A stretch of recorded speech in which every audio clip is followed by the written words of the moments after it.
Hello and welcome to this, the 50th episode of The Hated and the Dead with me, Tom Lehman. Thank you to all of you who have stuck with me over this half-century of mini-biographies. I have loved finding out about some of the world's strangest leaders, but I have loved even more the feedback I've received from many of you. As always, I implore you to leave reviews wherever you can. The end of September marks the first anniversary of the podcast, and I'm planning a short commemorative episode to mark the occasion. Today's episode concerns one of the most powerful people in the world. As I speak, Chinese President Xi Jinping is in Uzbekistan, meeting his Russian counterpart Vladimir Putin. Some claim Putin was only able to launch his invasion of Ukraine with the acquiescence of President Xi. Today, there has been consternation in Britain that Xi has been invited to the funeral of Queen Elizabeth. For the last 3 months, the world's media has hung on Xi's every word amid rising tensions in the Taiwan Strait. Such is Xi's influence and divisiveness in international affairs. It is Xi's international profile, especially his relationship with the United States, that is the focus of the conversation you're about to hear. There is an important story to be told about Xi's misdemeanours inside China. Xinjiang, surveillance, party purges and Tibet all spring to mind, but these are issues for another day. On the world stage, Xi's time in power, he took over in 2012, has taken place against the backdrop of a China that has continued to grow in stature and importance. At the same time, however, China's relationship with the US has noticeably soured. The symbiotic US-China relationship of the 2000s has given way to a trade war, a tech war, and escalating military tensions between the world's two most powerful countries. It's entirely plausible that relations between the US and China are now so frosty that Xi himself, always forthright in his intention to make the 21st century a Chinese one, doesn't matter very much anymore, and that China and America are now on a collision course, no matter who their leaders are, though the exact nature of that collision is still unclear. My guest today is the American political scientist Aaron Friedberg. Aaron is the co-director of the Center for International Security Studies at Princeton University, and recently released the book Getting China Wrong, which details the missteps in US foreign policy towards China. He also worked as an advisor to former US Vice President Dick Cheney. We discuss Xi's rise through the Chinese Communist Party, the nature of his beliefs about power and ideology, why the US and China have fallen out, to put it euphemistically, and whether perversely, that falling out might result in the two countries becoming not more different, but more similar. Ladies and gentlemen, it's time to introduce Xi Jinping. Hi, Aaron. Thank you for joining me. How are you? Thank you very much. I'm doing well. Aaron, we're talking about Xi Jinping today. He's been the president of China since 2012. He's about to embark on what is, in recent terms anyway, an unprecedented third 5-year period as China's leader. You released a book earlier this year called Getting China Wrong. Just to set up our conversation a bit briefly, what has the West gotten wrong or been getting wrong about China? I think the single most important error has been an underestimation, a misunderstanding of the Chinese Communist Party, and in particular, underestimation of its determination to maintain its exclusive grip on political power. The West's strategy for dealing with China since the end of the Cold War, I think, has been premised in large part on the assumption that over time, its political system would evolve away from this strict authoritarianism towards something that was more liberal and open. But that assumed that the party would be willing to allow this to happen or that it would be swept away. And I think in retrospect, we can see that it had no intention of doing that. If we look at Xi, he was born in 1953. His father, Zhongxun, was an important member of the Communist Party elite. He was actually purged from the leadership of the Communist Party a number of times, which is interesting when you consider some of the purges that Xi himself has instigated later. What effect has his father's career and the tribulations of that career had on Xi Jinping? Well, the first thing to say is we don't really know the answers to many of these questions about Xi Jinping's personal beliefs or thoughts because he doesn't express them openly and has been very guarded in his public statements throughout his career. There are even things we don't know, for example, about the exact nature of his education. There are some people who suspect that this PhD in ideology that he got in the late 1990s may have been, perhaps the work was done by somebody else. I have no idea whether this is true, but there are things we don't know. So we can speculate. And I think the dominant belief among Western observers is that, like everyone else of his generation who went through the Cultural Revolution and was affected by it, it was a traumatic and formative experience for him. And there may have been some people who went through this and concluded that the way to avoid it in future was to liberalize China's politics. There are others, and I think she is definitely in this group, who concluded that it was very important to maintain a very tight grip on political control and not to allow the forces of the sort that Mao unleashed to run rampant, because the results would be catastrophic. I came across a quote from Xi, so this is perhaps a little glimpse of insight as I was preparing for our conversation today, in which he says something to the effect that people who haven't actually participated in politics don't really understand what it's about. They think it's about glory, or some words to that effect. But in fact, when I think of it, it also involves, he refers to bullpens, some cages in which the Cultural Revolutionaries, Red Guards, imprisoned their opponents while they tormented them and forced them to recant their beliefs and so on. So he seems to have a pretty dark view of what's possible, and he's obviously very determined to avoid that. If we look at his rise in the Communist Party, he was the governor of various coastal provinces. China obviously has this very long coastline on its eastern seaboard. How did he make a name for himself in the Chinese Communist Party? I think through efficiency and loyalty. He was actually able to deliver results, at least as far as his superiors were concerned. He didn't preside over major scandals or failures, and he's obviously a very intelligent and shrewd person.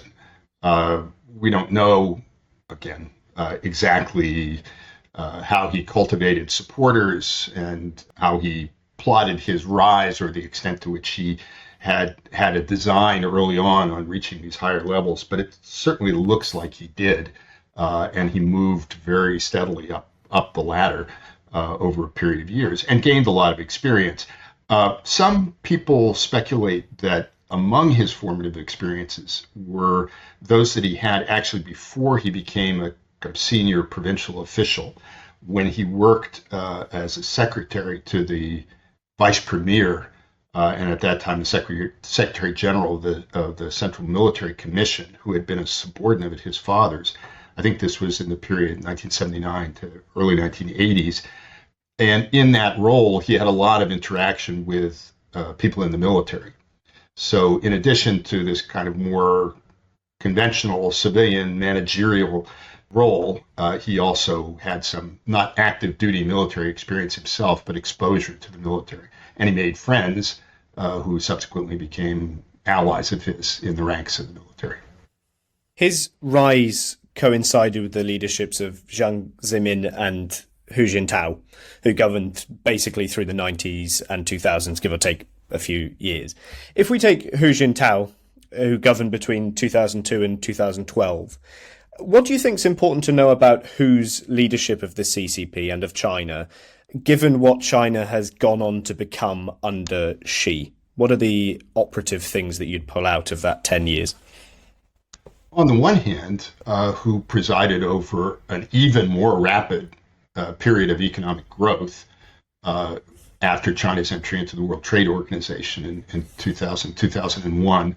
So in that sense, it's a story of continued economic success. He was in power during a period in which it became increasingly evident, I think, that China was emerging onto the world stage as a major player and becoming a great power.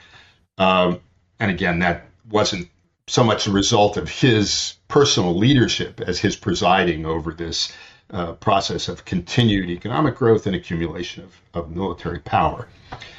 At the same time, he, I think in the eyes of many of his colleagues, and I suspect this is true of Xi Jinping in particular, he failed in a number of important respects. One, which I think even he might have acknowledged, although he and his colleague Wen Jiabao, who was the president while he was general secretary, acknowledged and identified the need to come up with a new economic model for China, one that wouldn't rely on forever on endlessly increasing increments of investment, particularly in infrastructure and housing and so on, and also wouldn't rely on infinite expansion in exports because it's just not possible to sustain that over time.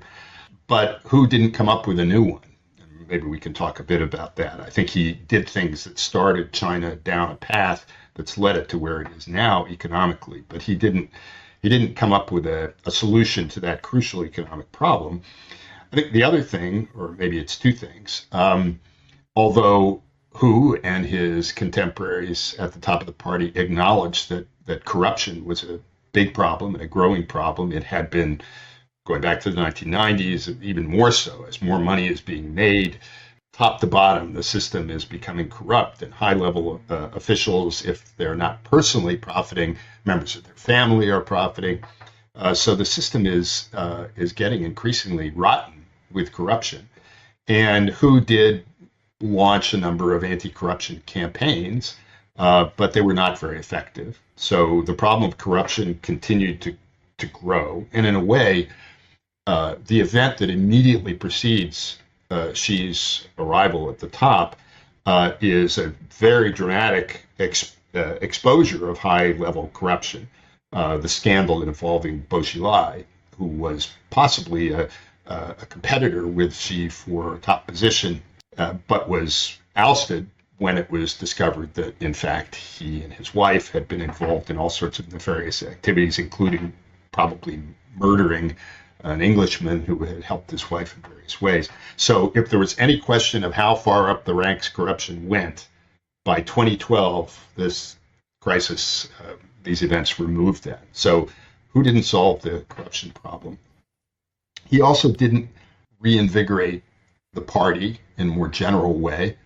There was discussion of the need to modernize and update and make more relevant CCP ideology, but what they came up with was very bland scientific development and terms that were created by various committees. And I guess the last way in which his reign was a failure is that he didn't succeed in diffusing or fully suppressing percolating social unrest. When Hu came in, and starting a little bit before under Jiang Zemin, I think the party had come to the realization that just economic growth alone was not sufficient. It was important, it was necessary to sustain the party's legitimacy, but it wasn't enough in itself. There were all kinds of emergent societal problems that had partly to do just with the growth and modernization of Chinese society. And so the leadership began to look around for ways, I think, of sort of letting off steam. So they allowed non-governmental organizations to operate more extensively in China in the hopes that some of these would, help take care of problems like rural poverty that the regime itself was not dealing with very effectively. Initially, I think under Hu Jintao, there was a willingness to tolerate a certain amount of criticism that was beginning to bubble up and find its outlet in the new internet age. So there were people online who were saying, not criticizing the CCP system necessarily, but saying the regime hasn't dealt successfully with this problem or that. There's an earthquake. They haven't dealt with the results of that, and so on. All of that, I think, didn't actually succeed in co-opting popular support, but actually seemed to fuel some of this discontent. Certainly that's the way it's perceived, I believe, by the top leaders in the party. So by the time Xi Jinping arrives, I think there is a growing sense of crisis. In China itself, some people, in retrospect, refer to this decade in which who was in power, so 2002 to 2012, as a lost decade, a period in which the party didn't solve anything. She emerged at the end of Hu's decade in power in 2012. Given that picture that you've painted of kind of continuing economic growth, but a certain degree of internal instability on various different fronts, was Xi's public image in 2012 essentially as a competent manager? Obviously, he was a relative insider to the system, and China's not, this isn't an elected role. So the idea of him having a kind of popular appeal is perhaps not the same as what we would think of it in the West. But what do you think his appeal was? What was his image? I guess there may be different images depending on the viewer.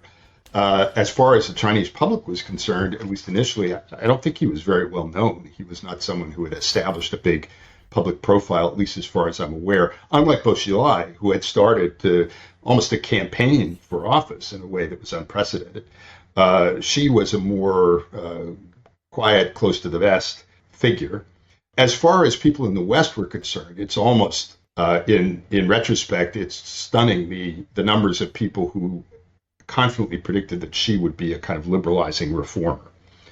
And there really was no reason to believe that. And the reasons people gave are look, in retrospect, pretty weak. I mean, some people pointed out that his father had been associated with the early phases of so-called reform and opening up, so liberalizing economic reforms in the 1980s, and therefore concluded that Xi must be himself someone with liberal inclinations.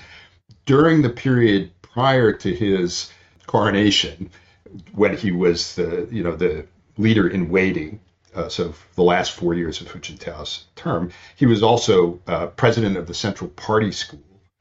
And I think this was a period when the party school was kind of reaching out actively to people in the West and asking them questions and inviting them to come and speak, and showing an interest in translations of Tocqueville. And so I think whether this was a deliberate deception or whether it reflected some difference of view in among the people who were around Xi Jinping, people grasped at that and concluded that he must be a reformer. There was also a sense in the West that really he had no choice. This is one of the things I talk about in the book, the belief that there really was only one way to sustain economic growth and to reach, high levels of technological sophistication. And this was a large part of the justification for bringing China into the WTO, open it up, expose it supposedly to the forces of competition. And it will inevitably move in a direction that will be favorable from the point of view of the West, because it will begin to resemble the West. It'll have a more and more market-driven economy because there is no choice. So when you go back and look at people writing around this time, that's a theme. The most important question is how he was perceived by his colleagues. And here again, as far as I know, we don't have a whole lot of insight into this, but I believe that he was seen as a guy who might be capable of actually fixing some of these problems, that he was someone who had at least the beginnings of a program and had the kind of toughness and shrewdness that would probably be necessary to implement it to deal with these growing problems. So I think he was brought in by his colleagues, and at least in this stage, the process of selecting a replacement for the leader evidently falls to a small-ish but not tiny group of people at the very high-ranking, the highest levels of the party, so maybe several hundred senior officials. And they didn't bring him in, to bring down the system. They brought him in to revive the system and to save it.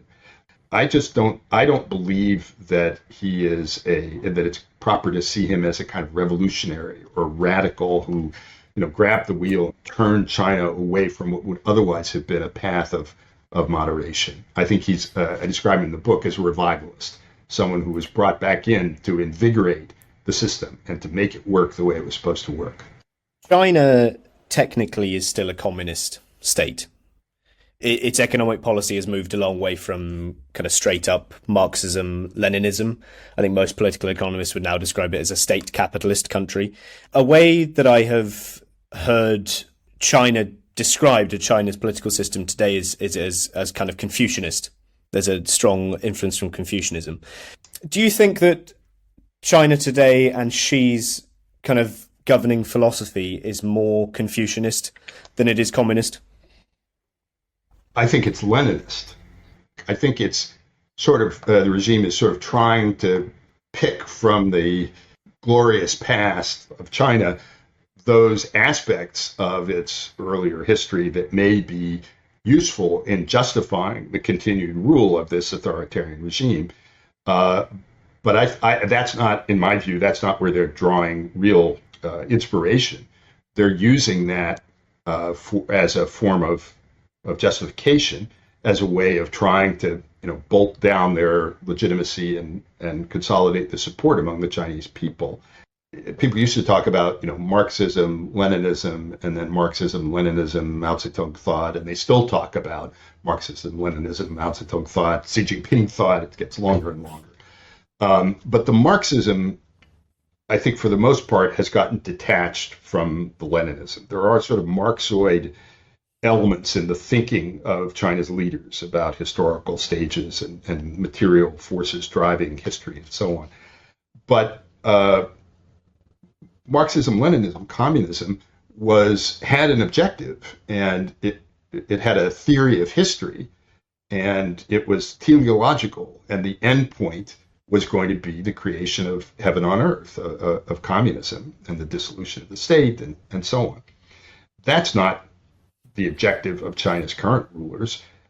Maybe Mao thought that that's what he was aiming at, that and the spread of communism, so world revolution. That's not what Xi Jinping is all about. I think what Xi has done is to keep the Leninism, kind of put the Marxism off to one side, although he maintains that body of ideological language that all party members have to learn and so on. But what really is now it's like the payload on top of this Leninist delivery vehicle is the great rejuvenation of the Chinese nation. So it's nationalism. So it's using Leninist means to achieve nationalist ends. And they are doing it while at the same time trying to maintain the grip of this Leninist party. I want to turn to much of the substance of your book, which is trying to understand China in the international context, and specifically its relationship with the United States. You, Aaron, of course, being American. What is Xi's worldview? We've discussed a bit what he wants to do with China, or to China, perhaps might be a better way of putting it. But what does he want China to be in the world? I think in many respects, Xi's goals, ultimate objectives, are not different from those of his predecessors going all the way back to Mao. What are they? Number one is, above all, to preserve the dominance of the Chinese Communist Party and its foreign policy and national security strategy, as we would say in the West, is organized around and seeks to achieve or to support that objective. It's not simply a matter of domestic policy. It's everything. So preserve CCP rule, reestablish China's position as the preponderant power in Eastern Eurasia. Many in China, not only the leadership, might see its historically rightful place. But ultimately, and this is the part that clearly was true for Mao, maybe it's gotten downplayed, or it was downplayed in part, and I think deliberately, by some of the leaders who have intervened. But now Xi is much more blunt and open in saying that China's goal is to reestablish China as one of, if not the most powerful and influential and wealthiest states in the international system. I think the bottom line there is ultimately to overtake the United States, to have the kind of power and influence that China's leaders see the United States having influence, having possessed and exercised over the last century. I think that's the ultimate goal, but it's not new. I think Mao wanted the same thing. He wanted to achieve it in different ways, and I guess that's the last thing to say. If the leadership has been steady and even fixed in its long-term objectives, it's been very flexible about the means that it's used to pursue them. And I think we underestimate that flexibility at our peril. He became president when Obama was in the White House in 2012. 2017 for Xi is often the sort of plenary sessions of 2017 is seen as the point where he became the leader he is today. That's to say, by far the predominant leader, let's say, in China. This was the sort of period that the historian Neil Ferguson referred to as Chimerica, the kind of mid-2010s era. You, Aaron, advised the Bush government on China at kind of the height of Chimerica. What was Chimerica? How would you describe it?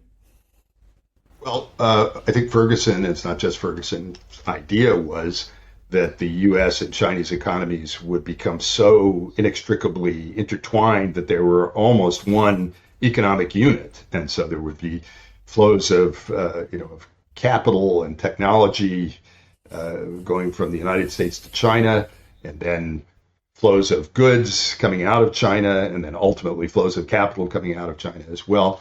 I think in particular, and I'd have to go back and refresh my memory on what exactly he meant by Chimerica, but I think part of the idea also was that China was, because it was running these enormous trade deficits with the United States, it was accumulating dollar-denominated assets. So in some sense, China was becoming the banker or one of the bankers for the United States. And so I think that was part of the idea, and that was had become a sort of organic thing, that the two had grown together.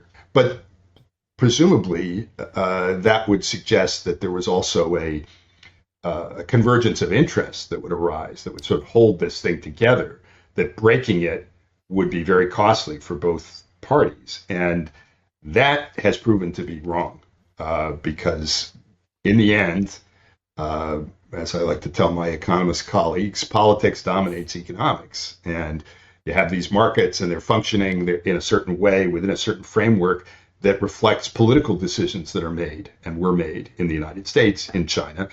But over time, the functioning of those markets begins to shift the balance of power, and that erodes the foundation on which that structure was built. And what you get, or what we're seeing, is increasing friction and mistrust between this power that had been so clearly dominant, the United States, and had built this structure, and then this rising challenger, China. There's no doubt that this kind of convergence of interests, to the extent that it ever existed, and this sort of invisible dance between America and China has fallen apart after 2012, when Xi came in. The election of Donald Trump as president of the US has been seen as a kind of watershed on this.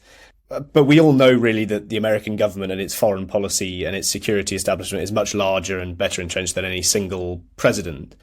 When did the US establishment, which I think, judging by your credentials, Aaron, many people would say you're in, when did that establishment, do you think, decide that this transactional relationship with China had become untenable, that it was no longer a relationship worth having on balance?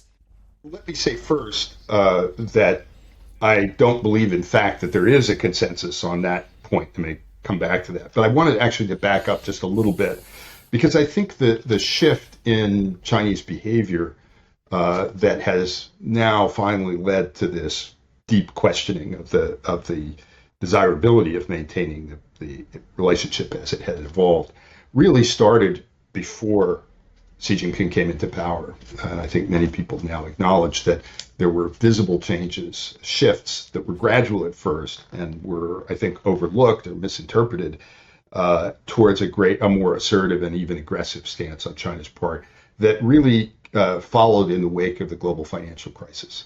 So Chinese strategists, and to a certain extent Chinese leaders, interpreted those events as they had already begun to talk about China's rise, again, partly because they had had several decades of uninterrupted growth, that growth had been even more dramatic, as I said, after the turn of the century, into the entry into the WTO. They're starting to think under Hu, in the early years of Hu Jintao, about what it will mean for them to become a global power and really begin to talk about it and think about what they would like that to mean. But they're still quite cautious. After 2008, although they're still cautious, there's an element of optimism that begins to emerge, a sense that the United States has tripped up, and the West has tripped up and failed.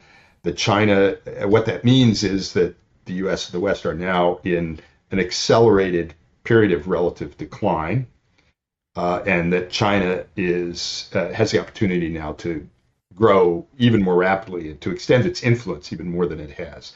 So I think the shift actually starts before Xi Jinping comes into power. In a way, I would say the period 2008 to 2016 is one in which there's more and more evidence that Chinese behavior is becoming more and more aggressive, but there isn't really much of a reaction from the United States.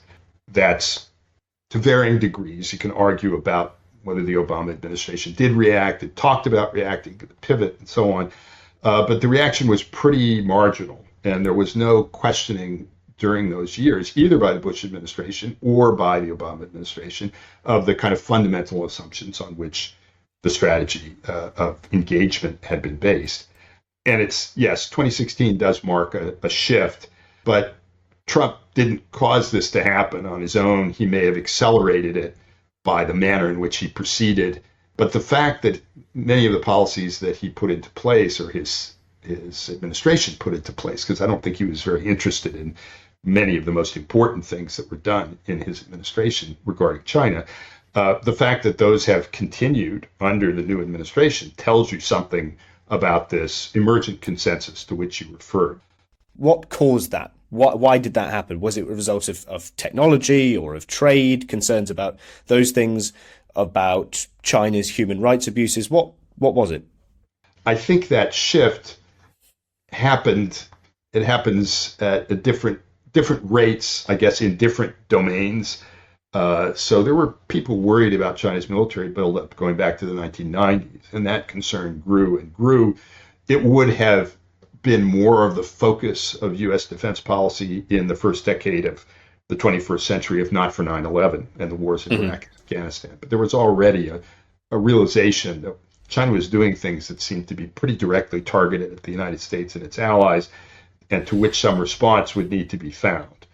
So on the military side, there's beginning to be concern pretty early on. Although I should say, even in that area, that was not a universally held view. And you had very high-ranking American military officers repeating sort of slogans about how we don't want to treat China as an enemy, and kind of acting as if they regarded their roles primarily as being diplomats and papering over differences with China rather than preparing for war with it. That is totally changed, and the military attitude has been completely transformed across all the services and at all levels. So there's that. Then on the economic front, there's accumulating evidence that, particularly after the turn of the century, that China's economic trajectory is in fact not going in the ways that people in the West had expected. And that takes the form first of kind of nagging frustration over the fact that China keeps doing things that supposedly it was going to stop doing as it entered the WTO, manipulating its currency, stealing intellectual property, putting barriers on access to its markets for Western companies.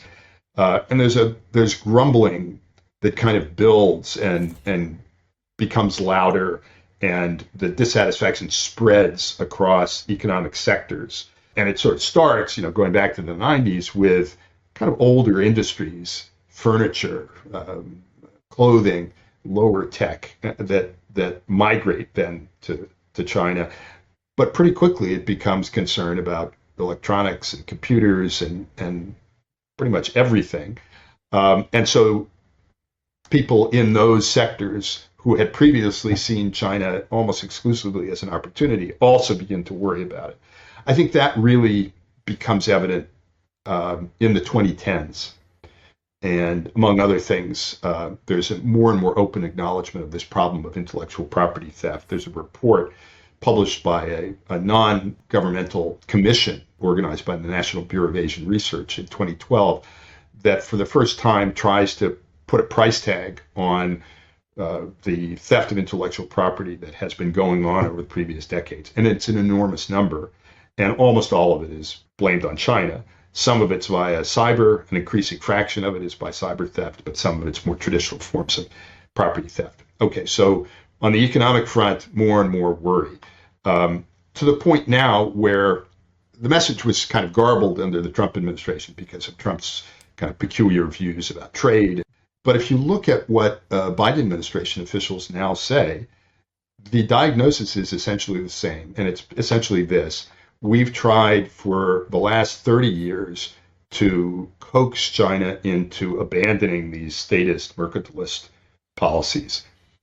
We thought it would happen naturally. Then we thought we could sort of push them in that direction through the World Trade Organization. Then the Trump administration tried to coerce them into doing this through these high tariffs that were imposed on imports. None of it worked.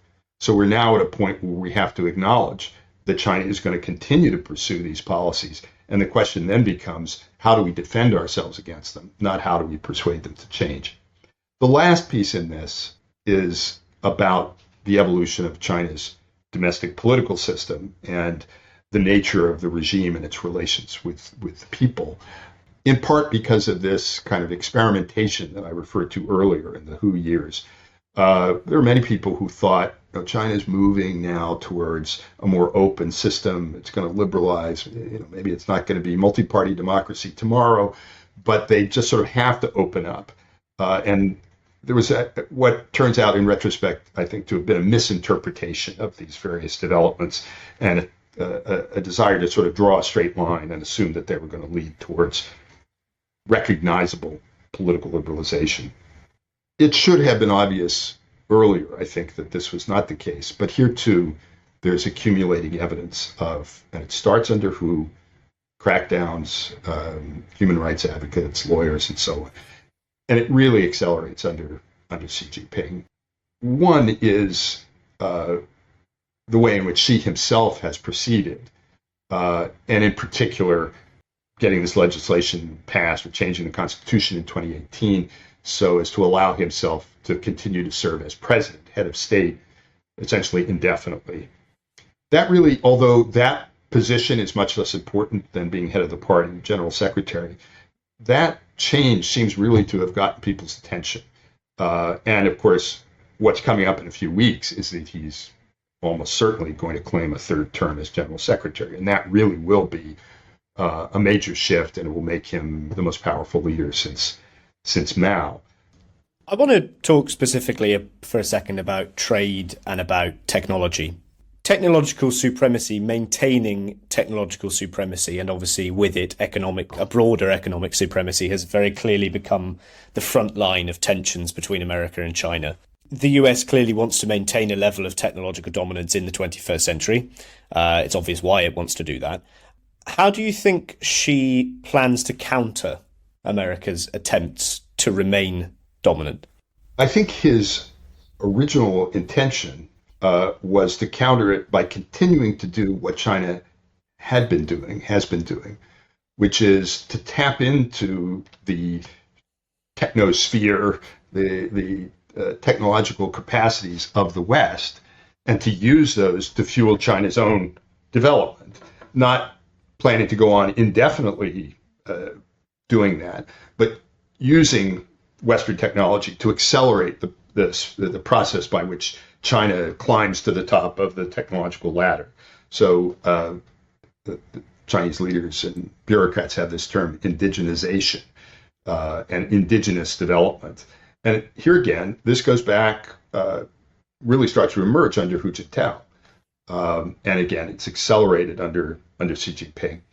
What's happened now, what's happened in the last few years, I think, is in part because of the aggressiveness with which Chinese entities of various kinds have tried to get their hands on critical Western technologies.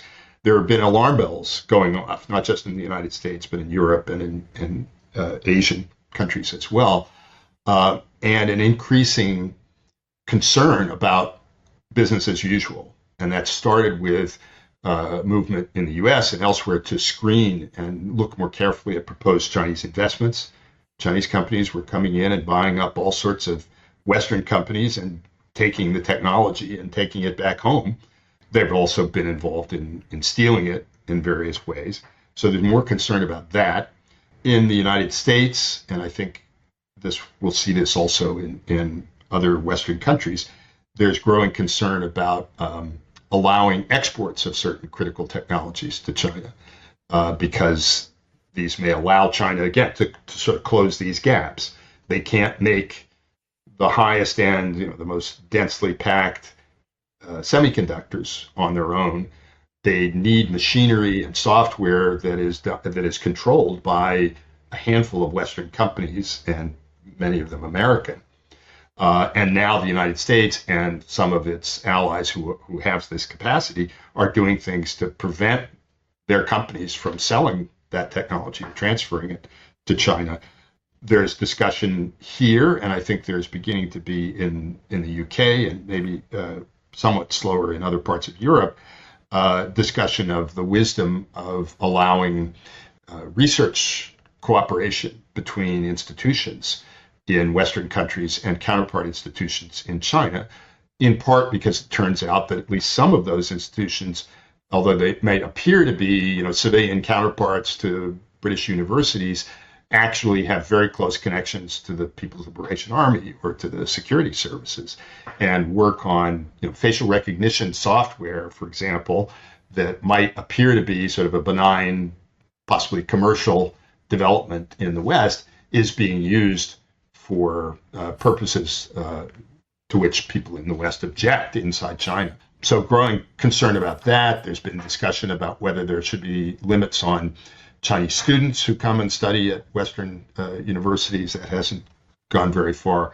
So the West is kind of slowly closing the gates. And the problem for China is that it is not yet at the point that it wants to be of not having to care, of being independent, self-reliant, as Xi Jinping says, because it has now created the capacity to generate all of this innovation internally. It's not there yet, and there's a gap. And that's a real problem and a real vulnerability for China. But it's almost as if, as I said, through their behavior, they've kind of sounded an alarm, which has triggered a reaction. And the question is whether that reaction is going to come fast enough to really slow them down, because they'll continue to take whatever they can get, even as they pour huge amounts of money in their own economy into trying to imitate and recreate those capabilities themselves. The internet has become another front line in this. Various Western platforms are banned in China, Facebook being the most obvious example. And there have been attempts to reciprocate that by banning certain Chinese websites in America. I was just wondering, where do you stand on the banning of TikTok in the United States, which is obviously a Chinese company? Yeah, someone asked me this question the other day, and I had to confess that I didn't really know very much about. I know what TikTok is, but I didn't really know how it worked. I think the concerns are quite different. I think the Chinese authorities have banned and blocked various Western companies and applications, in large part because they want to create a shielded domestic market for their own companies. I mean, there are maybe some security concerns as well. They learned after Snowden that they didn't want to be buying routing equipment from Cisco and so on. But as far as websites, Facebook and so on, they want to block those partly to create a protected domestic market and partly because these are potential avenues through which dangerous ideas and information can enter China, and they want to prevent that.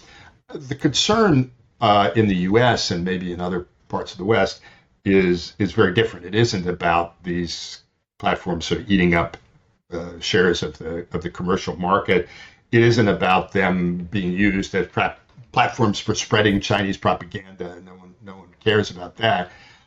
It really has to do with whether these platforms can be used to collect data on citizens of the United States or other Western countries that may be used in ways that are harmful or dangerous to the security or the prosperity of Western societies. So, in the case of TikTok, I don't know, but I know there was recently an analysis that suggested that when people downloaded the software, it was then able to access all of the other software and applications that were running on someone's iPhone, which would mean it could look at your messages and look at your phone book and all the rest, and presumably have some capacity to pass that information back to China. So that's obviously a concern. There were things, some of the earlier manifestations, I guess, of this concern were a little more obvious, like the fact that people in the military were using devices to monitor their exercise, which happened to be Chinese made, and which revealed their locations. And again, potentially information that was being passed back to China where it was being used in who knows what way. There's also concern about data collected maybe in other ways, like DNA, that China has a capacity for DNA sequencing, and commercial companies in the United States and in the West that offer analysis of individuals' DNA, it turns out, are doing the sequencing back in China, which means, again, potentially the Chinese authorities to have access to a lot of data. Who knows exactly what they can use it for? So I think it's more that. The one thing I would add, though, and this is a change of the last few years, and it really started with the controversy over Huawei, there is a growing recognition in the West that there is no such thing as a private Chinese company, really. There are state-owned enterprises, and then there are private companies, which it turns out, now by law, have to do the bidding of the Chinese authorities, in particular the security services. So Huawei can say we're a private company, but they're not a private company like AT&T. They're a company that is one step away from the party state and has to do the party state's bidding. And once you recognize that, it changes, I think, the terms of the whole discussion. If you think about the reasoning that the United States offers for preventing or attempting to prevent the Chinese from getting hold of semiconductor capacity or from exporting TikTok and Huawei to the United States, it's sort of done, yes, for security, but also to protect Americans from this authoritarian state. Isn't there a bit of an irony, though, that in attempting to counter China on technology, in a sense, the American state is becoming more like the Chinese one? They are now regulating the internet much more. They are banning TikTok. They are doing things that the Chinese government is doing now. And in a sense, by the way, I should say, I'm not against banning TikTok or Huawei if it can be demonstrated that these are security threats. But if the kind of fundamental premise is that you, as the United States, are a free country and China isn't, banning kind of consumer choice and becoming more restrictionist in the way that the state, the American state, deals with these problems, that's not really freedom, is it? I mean, there's a bit of an irony there in the sense that actually America and China might be converging on the same model. I really don't believe that. The models are nowhere near alike, but they're becoming more similar. The trend is there. I don't see it that way. I think what's happening is, and again, this is not just happening in the United States. There is a growing recognition that simply allowing the market to function and assuming that the outcome of the interplay of market forces will be to promote the utility or the prosperity or just improve the well-being of everyone ignores the strategic implications of those economic interactions. It also ignores the fact that China, on the other side of that, has always been and continues to be a deeply interventionist state. So it's not just market forces. It's never just been market forces. We've sort of acted as if it was and remained open and not intervened in the belief that primarily in the belief that China eventually was going to become more like us. And that has created these hazards that have to be addressed. I guess I would say, so what that does mean, and here I don't disagree with you entirely, although I sort of reject this idea that there's convergence. There is going to be more intervention by government in the economy for let's broadly call them strategic reasons, because there's a need for that, at least in my view. And what that means is we can no longer assume that what's good for Apple or what's good for, you name it, General Motors, that's what used to be said. What's good for General Motors, it's good for the United States of America. That might have been true once when the U.S., was the biggest economy in the world and built in just about everything within its own borders and didn't rely very much on trade. Well, it's clearly no longer the case today. And what that means is there has to be some kind of overarching conception of the national interest, which in some instances may have to supersede the interests, the particular interests of this company or that sector. Now, we're just in the early stages of struggling with that. And our system, as it's evolved, is not really very well set up for that, partly because we've been operating under this assumption that China is a normal country. During the Cold War, an American company could have come into the Commerce Department and said, we want to sell high-speed computers to the Soviet Union, and they would have been, laughed out of court. It wouldn't even be considered, and the assumption was that there would be nothing unless it was approved. Well, we've been operating sort of in the opposite way now. So I think we are going to see governments intervening more for strategic reasons. Maybe in the U.S., frankly, that change may be bigger than it is in some European countries where the state has traditionally played a larger role than here. So maybe we're going to converge with some European countries, but I don't see us converging with China. I guess the other thing I wanted to say is that the rationale for this intervention, economic intervention, is rapidly broadening. And here too, we don't really have good language, and we're just sort of developing some of the tools to deal with it. So we had an old way of thinking about this in which there were economic considerations and there were military considerations. And you didn't want to sell stuff to your enemy that could be used as a weapon against you. And that was a kind of a finite set of technologies, and you monitored those and you didn't transfer them.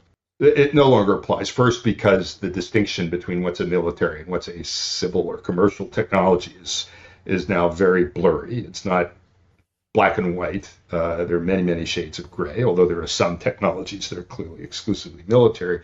There are many that are conceivably useful in both. But in addition, and this is the part I think we haven't really articulated for ourselves, at least in this country, there's now a more general concern about fueling and enabling China's economic growth. It's not just that we should be concerned that they are going to build better weapons. It is also that we should be concerned that they're going to build consumer products, which with subsidies and other interventions, they may be able to use to dominate global markets. And I would say, and this is the part that I think people really have a tough time wrapping their heads around, if we're really in this kind of systemic rivalry that I think we have to think long and hard about whether it's in our interest to do things that promote China's rapid economic growth, period. And of course, there are trade-offs, and are we going to do stuff that hurts us more than them? We have to think about that. But we need to rethink the whole relationship. If we just return to Xi, China has many domestic problems at the moment. It's struggling with a zero COVID policy, which is having which is imposing difficult economic circumstances upon them. Its population is aging. It has various environmental problems which seem to be mounting. Xi, as we've both said, is about to start this third term in all likelihood. The fact that these problems present an issue for him to stay in power for life as he wants to is fairly obvious. But given where US-China relations are now, in the way that we've spent the last half an hour talking about, do you think that Xi himself matters very much anymore? Are we now locked into this permanent tension no matter who governs China at the top? That's a very good question. I would say that my view overall has been that Xi has not sort of changed the direction in which China has been going, but he's increased the velocity. He stepped on the gas in the belief, I think, that he needs to break through various obstacles, domestic and foreign, in order to advance towards these objectives that he's set. I think that, and here we don't know, I believe that that probably still represents the view of the people who are most powerful and closest to him, although there probably also is some questioning, although at this point, because she is so powerful, it's whispered more than shouted about the direction in which he's moving. So if you do the thought experiment and imagine what would happen if he's run over by a truck tomorrow, what would happen to China's policies? We don't know the answer, but my suspicion is that we would see a good deal of inertia. Because again, I see Xi as having offered a package of programs, domestic, economic, foreign policy, that is coherent, that fits together, that's aimed at a certain objective, and which I think has still a good deal of support. And I don't think anybody else has a better answer from what we can see, and certainly not an alternative answer that would not threaten the power of the party. And that's what this all comes back to. Xi has, for the moment, put the party front and center, even more perhaps than it's ever been, and of course put himself at the pinnacle of power inside the party. So I would expect inertia, at least in the kind of near to medium term. However, and we're not there yet, I do think that if there is accumulating evidence that this set of policies has really failed and is backfiring, at that point, I could imagine that you could get people beginning to step out and saying, we need to change course. But that probably would have to wait until Xi himself departs the scene, however exactly that happens, because he is so committed to these policies and his identity is wrapped up with him almost literally, like zero COVID. It's kind of like his brand. So I think there could be change, but I think the likelihood of change will increase as evidence accumulates that China is not succeeding either in its economic and domestic policies or its foreign policy. And to me, what that says is the goal of Western strategy should be to make sure that those policies don't succeed, and certainly not to do anything that helps them succeed. And I think we're still doing a lot to help keep this system afloat, and that's not really ultimately in our interest, or keep this leadership afloat. Again, we're not there yet. It's one other thing. Part of Xi's solution, or the party's answer to all of these challenges that you mentioned, is technology. So there's leaps in technology that they're trying to achieve, they believe will enable increases in productivity, which means they'll be able to sustain pretty high rates of growth even as their working age population shrinks. It'll allow them to generate energy more cleanly, to make the energy transition. It'll allow them to solve the problems of disease. It'll allow them to perfect a surveillance state, which will keep control over a giant country with an enormous population. It will enable China, if they can achieve these leaps, to catch up with and maybe surpass the capabilities of the military systems of the United States. It will enable China to extend its influence throughout the world, maybe especially in the developing world, where it's going to build the IT infrastructure and so on. Technology, I think, is really the key to the strategy and achieving those leaps forward in technology. So they think they have an answer, and they're pushing very hard to try to make this work. And it is, again, it's coherent. It's just a question of whether they can do it, and I'm skeptical that they can, but it's going to take a while for that to become evident. Just to get back to the title of your book, Aaron, Getting China Wrong, it seems that in the sort of post-Cold War world, there was this expectation that China and other authoritarian countries around the world would sort of converge. on the sort of liberal capitalist Western model that the United States sits atop. It's become fairly clear, though, that in that sense, America wasn't just wrong about China, but it's also been wrong about Russia. Well, many sort of South Asian commentators would argue that actually India is not going to end up converging on that model either. This isn't just a China problem, is it? America's not really just got China wrong in the last 30 years. It's kind of got the world wrong. This kind of Francis Fukuyama end of history line, it hasn't borne a lot of fruit anywhere. What do you think that tells you about America's attitude in the world the last 30 years? Why do you think they got it wrong? Well, first of all, it was not just the United States that got it wrong. Sure. European countries and Asian countries also undertook similar policies with similar assumptions. Maybe not quite the optimism about political reform that was evident in the United States, but that was the basis of German policy towards Russia. It almost still is. I mean, they haven't completely abandoned it. That we're going to achieve peace through trade and convergence through trade. So it's not just an American thing. Although I think the United States was particularly susceptible to this for a couple of reasons. One, partly because of the enormous relative power of the United States, especially at the end of the Cold War. So the unipolar moment, and that I think that definitely went to people's heads. Partly because of what had recently happened, in the notion that the collapse of communism as it appeared in Eastern Europe and the former Soviet Union, dramatic, unexpected. Why shouldn't it happen somewhere else? So there was recent evidence. In the U.S. case, though, there's also this idea that I talk about in the book towards the end, although the first two chapters really do try to explain American thinking about this, and that's this idea of creating a liberal international order, which I think in its original conception was an international system that's made up of liberal democracies and then operates on certain principles. There's free trade, there's peaceful resolution of disputes, there's international law, and so on. And that was basically the idea that Woodrow Wilson tried to implement after the First World War. It was the idea, I think, that some of the people around Franklin Roosevelt hoped might be a guidepost for American policy at the end of World War II.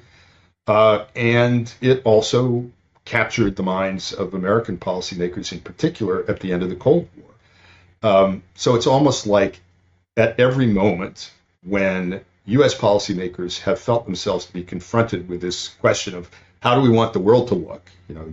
There have been catastrophes and we've been drawn into them, and now we have this enormous power. What are we trying to do? The answer is always the same one. We're going to try to build this liberal international order. I think what we're confronted with now is something that should have been obvious for a while, and that is that attempt to expand the scope of this liberal order has failed, as you say, with Russia and with China as well. It hasn't failed everywhere. There are successful democracies in parts of the former Soviet Empire. But I think that what that means is at the end of, we have to do something similar to what we did at the end of World War II and at the start of the Cold War. We had this dream of creating liberal international order. It wasn't going to work. What we did thereafter, starting in the late 1940s, was not to go back, as we had after World War I, to a kind of isolationism and turn our back on the world and kind of disgust at its rejection of our lofty ideals, but rather to try to build a partial liberal order in the West, so Western Hemisphere, Western Europe, parts of Asia. And we did that successfully. The common efforts of democratic countries in various parts of the world created a system that was enormously successful, so that by the end of the Cold War, prosperous, powerful, outlasts the Soviet Union. But then what we did was to try to pump some more air into the balloon and bring into the system countries, particularly Russia and China, that hadn't yet made this transition. And we're not liberal democracies. We're sort of violating the original idea of what such a system would look like on the belief that by including them, we would promote their transformation. And what we've been dealing with and what's become more and more clear over the last decade, I think, is that first, that attempt has failed. And secondly, in my view, what that means is not that we should turn our back and give up on the idea of a liberal international order, but we have to redraw its boundaries and we have to defend its boundaries. So we have to make a distinction between liberal democratic countries and those that are not. We have to defend ourselves, not only in the military sense, but defend our societies and economies from penetration and exploitation, which we've allowed through our optimism and openness over the course of the last 3 decades. We're not quite there yet, but I think we're sort of stumbling towards that. So if you look, for example, at the increased coordination between NATO countries and major Asian democracies, particularly Japan and South Korea, which participated in the recent NATO summit, which is something that had never happened. We're starting to work our way towards that. Talk about friendshoring, and developing supply chains that rely more on friendly, trusted countries than on China, which is a potential enemy. What Russia has done in Ukraine is accelerating this process. It certainly has accelerated it with respect to Russia, because Russia is now almost entirely excluded from the global economy, with the partial exception of its ability to sell energy still to the West. And I think that experience has caused people in Europe in particular to think again about what's possible with China, and also about the risks of becoming economically dependent on a country which may turn out to be hostile, which may be capable of doing very brutal things, which doesn't share our values, which doesn't have our best interests at heart. I think that's going to move us, again, further towards the creation of partial liberal democratic system. At least that's my hope. And I think that is what China's strategists fear most, and what they would like most to prevent. Their strategy can succeed only to the extent that they can divide the Western countries from one another. And one measure that I use in the book, and I think is, it doesn't tell you everything, but it's significant. If you look at the countries of the EU, US, Canada, Mexico, the democratic countries that are part of the CPTPP, so not even including South Korea and not including India, which may not yet be part of that. Those countries together make up more than half of global GDP. So there's an enormous amount of wealth and power in the West still. China is something like, I think 18 or 19. Russia was 3, and it's on its way down. So we collectively have more than enough resources, I think, to successfully carry this off. But the question is whether we'll be able to coordinate and cooperate, come to a common view of what's necessary, and implement the policies that are required. And we don't know the answer to that yet. We don't know it in the United States, and we don't know it with respect to other democratic countries in Europe and Asia. But I think that's the direction in which we're going. Aaron, thank you very much. I really enjoyed that. If people want to find your work, if they want to read the stuff that you write about China, where can they go? What can you direct them towards? Well, I don't actually. I'm a little bit of a Neanderthal. I don't actually have a web page that lists all this stuff. But if you Google my name, China, a bunch of articles will pop up. There are a number that were in the journal Survival over the last couple of years. There are a couple in the journal International Security that people might want to take a look at that have some more theoretical aspects to them. So there's stuff out there, but I guess I should have a web page, but I don't. It's funny, of all the questions I ask that question to everybody, and it's the one question that stumps everybody the most every time, because they're always, where can people find you? And they're always a rabbit in the headlights. Look, Aaron, thank you very much. Cheers. Okay, it's a pleasure. Thank you for listening to The Hated and the Dead. If you've enjoyed this podcast, follow it on Spotify and Apple Podcasts, and, for good measure, leave us a review. You can also follow The Hated and the Dead on Twitter, Instagram, and Facebook, so you never miss new content.